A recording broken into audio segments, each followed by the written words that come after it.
যে বাধাগুলোর কারণে বলা হচ্ছে যে বড়াল উঁচু হয়ে গেছে বা বড়াল ভরাট হয়ে গেছে বা বড়ালের 18 কিলোমিটার প্রবাহে পানি নেই, সেগুলো আমি কেমন করে ফেরত আনবো? আর এই স্লুইস গেটের কারণেই এটা হয়েছে। আসলে স্লুইস গেট আমি অপসারণ যদি করিও, শুধু স্লুইস গেট অপসারণের মাধ্যমে সমস্যাটা সমাধান হবে না, কারণ সমস্যাটা আরও বেশি জটিল হয়ে গেছে।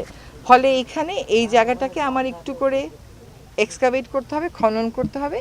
আরেকটা হচ্ছে এখানে সবসময় পানিটাকে নিশ্চিত করার জন্য, মানে পুরো বড়ালের ওই 18 কিলোমিটারও যদি আমি ধরি, ওইটাকে নিশ্চিত করার জন্য ওইখানে আসলে আমাকে আলাদা করে একটা কাজ হাতে নিতে হবে। এখন আমি যেটা বুঝেছি সেটা হচ্ছে যে পানি উন্নয়ন বোর্ডকে তাদের থেকে আমি একটা সম্পূর্ণ কর্মপরিকল্পনা চাইব যে এই 4 ঘাটের স্লুইস গেটটা সরিয়ে কতটুকুন জায়গা আমার খনন করতে হবে, আর নিচের দিকে আটঘরিয়ার ওই দিক থেকে আমার 18 কিলোমিটার যেটুকুন ভরাট হয়ে গেছে ওইটুকুন খননের সহজ উপায় কী।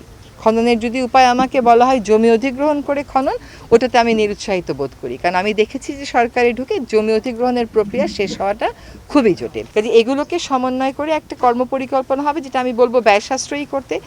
এক পরিকল্পনা দিয়ে আমি নদীকে ধ্বংস করলাম, আবার শত কোটি টাকার আরেক পরিকল্পনা নিয়ে আমি নদীটাকে বাঁচিয়ে আনবো, এইটা কোনো উন্নয়নের ধারা হতে পারে না। পানি উন্নয়ন বোর্ডকেও জানতে হবে যে কোথায় সে মানুষের কথাটা তাকে শুনতে হবে, কারণ এই প্রকল্প তো তার ব্যক্তিগত স্বার্থে করা না, এই প্রকল্প জনস্বার্থে। জনগণই যদি এই প্রকল্পের বিরুদ্ধে অবস্থান নেয় এবং মনে করে এটাকে মডিফাই করতে হবে, এটাকে রিভিজিট করতে হবে, তাহলে পানি উন্নয়ন বোর্ডের সেখানে না বলার তো আমি কোনো সুযোগ দেখতে পাচ্ছি না। এই বালু দস্যুতা আর মাটি দস্যুতা একটা চরম রূপ নিয়ে নিয়েছে।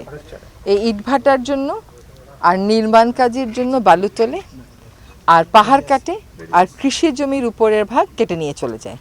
কৃষক রাতে ঘুমিয়ে পড়ে, সকালে উঠে দেখে তার জমির মাটি নেই। এই রকম ভয়ঙ্কর অবস্থায় আমরা চলে গেছি। আমি এবং ভূমি উপদেষ্টা আমরা একসাথে 64 জেলার ডিসির সাথে বসেছিলাম, এসপির সাথে বসেছিলাম, শুধুমাত্র বালু উত্তোলনেরটাকে নিয়ন্ত্রণে আনবার জন্য নির্দেশনা দিতে।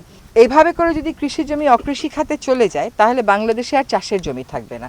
আজকে সকালবেলা ডিসি মহোদয় এটাই বললেন, আমি যখন ওনাকে বললাম যে জলবায়ু পরিবর্তন ট্রাস্ট ফান্ডে আপনার পুকুর সংস্কারের জন্য আপনি কোনো প্রকল্প দিবেন কিনা, উনি বললেন যে আমার হচ্ছে রাজশাহী শহরের ঠিক বাইরে সমস্যাটা উল্টো, সমস্ত কৃষি জমিতে তারা পুকুর খনন করছে এবং ওনার ভাষ্য মতো ওনারা অভিযান চালাচ্ছেন, নিয়ন্ত্রণের চেষ্টা করছেন, এবং আমি আবারও বলে যাব যাতে ওনারা ভালো করে নিয়ন্ত্রণের চেষ্টা করেন।